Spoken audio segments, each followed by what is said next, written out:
16 दिसंबर 2012। याद है मिस्टर केजरीवाल? आपको याद नहीं होगा, बिजी रहते हो ना सारे दिन। पीएम को गालियां देनी होती है आपको, तो मैं याद दिलाता हूं।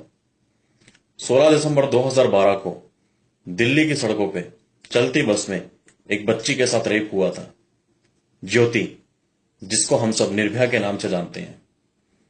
यही महीना था, यही तारीख थी। दिल्ली के लोग थे, जंतर मंतर पे, इंडिया गेट पे, राष्ट्रपति भवन पे, हाथों में मोमबत्तियां और होठों पे एक ही आवाज कि निर्भया के बलात्कारियों को सख्त से सख्त सजा मिले, फांसी की सजा मिले। याद कीजिए, एक आवाज आपकी भी थी। आप भी उतरे थे सड़कों पे यही नारा लेकर के कि बलात्कारियों को कड़ी से कड़ी सजा दी जाए।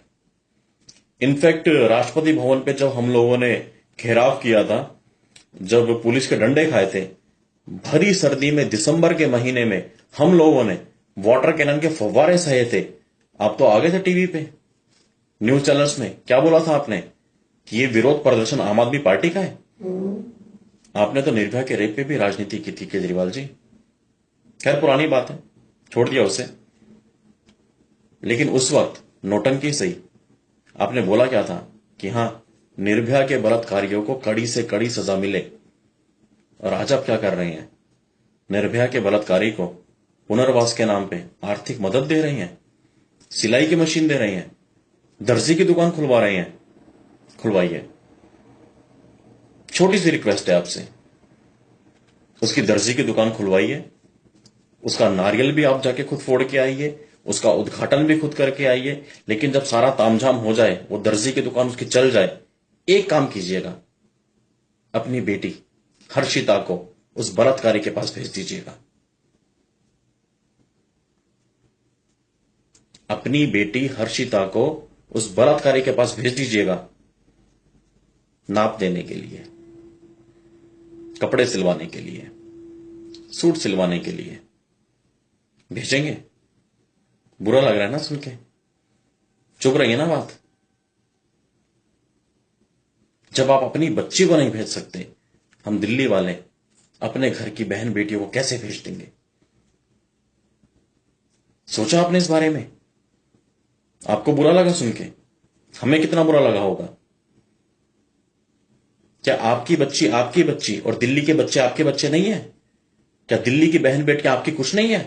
क्या दिल्ली के लोग आपके कुछ नहीं है? क्या दिल्ली के लोग सिर्फ हाड़ मांस के पुतले हैं? ईवीएम मशीन पे बटन दबाने वाले हम सब सिर्फ एक उंगलियां हैं? आपको सोचना चाहिए केजरीवाल जी। आप क्या कर रहे हो?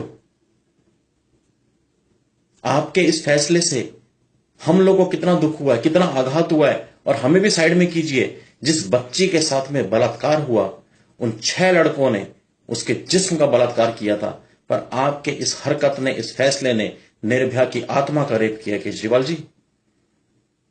निर्भया की आत्मा उन 6 लड़कों को उतना नहीं कोस रही होगी, उससे 100 गुना उसकी आत्मा जो आपको कोस रही होगी। आपको शर्म आनी चाहिए, डूब के मर जाना चाहिए आपको। आम आदमी के नाम पे आपने पार्टी बना ली, और यह आम आदमी से आपका कनेक्शन है। सोचा आपने आम आदमी के बारे में? डूब के मर जाना चाहिए आपको। भेजिए जरा हर्षिता को उस बलात्कारी के पास। हालांकि आप भेज भी सकते हैं। जो अपने बच्चों की झूठी कस्में खा लेगा, वो अपनी बच्ची को एक बलात्कारी के पास भेज दे, कोई बड़ा इसमें हमें आश्चर्य नहीं होगा। वोट बैंक के लिए आप कुछ भी कर सकते हैं। लेकिन याद रखिएगा, निर्भया की आत्मा आपको माफ नहीं करेगी। आपने फैसला कर लिया ना बलात्कारियों को पुनर्वास कराने का, दामाद बना लो उसको अपना, करा लो पुनर्वास अपने घर में। आपके इस कदम से क्या होगा, कभी सोचा है आपने? चिंतन किया इस विषय पे? हर बलात्कारी को अगर आप इस तरह पुनर्वास कराएंगे, उसको आर्थिक सहायता देंगे, उसको दर्जी की दुकान खुलवाएंगे, तो आपकी शहर पे बलात्कारियों का मनोबल बढ़ेगा। हर बलात्कारी बलात्कार करने से पहले यह सोचेगा कि चलो यार कुछ नहीं होता, बलात्कार कर लेंगे, केजरीवाल जी तो बैठे ही हैं, दुकान खुलवा देंगे हमारी। बातें ना कड़वी हैं, लेकिन सच्ची हैं, चुभेंगी आपको। इनका जवाब मुझे मत दीजिएगा। अगर आत्मा या अंतरात्मा नाम की कोई चीज आप में बच गई हो ना, तो इन बातों का जवाब अपनी आत्मा को दीजिएगा। जय हिंद।